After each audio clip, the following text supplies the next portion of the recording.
নিম গাছ, কাঁঠাল গাছ, এঁচড় গাছ, দুটো ছোট্ট ছোট্ট ওই পাড়ে এঁচড় গাছ আছে, ওগুলো থেকে 20-25টা এঁচড় তুলে খাওয়া হয়ে গেল এই 2 মাসের মধ্যে।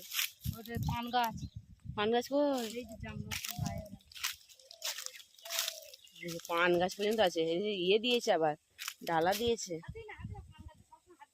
হাত দিতে নাই পান গাছে কেন? ও মরে যাবে গাছটা? গাছ মরে যাবে। দিদি কে খায় পান তুলে? তো শাশুড়ি খায়। তুই খাস বলে এই জমিগুলো কাঁদে এটা? এটা তোদের কি তিল লাগিয়েছে নাকি বলতো? হ্যাঁ এগুলো তিল লাগিয়েছে। এখানটা আমাদের 3-4টা জমি আমার, এইটা আর এইটা বাদে, এইটা ওই উপরেরটা, তার উপরেরটা, ওই দিকের ওই দিকে হলো সামনে ওই বড়টা,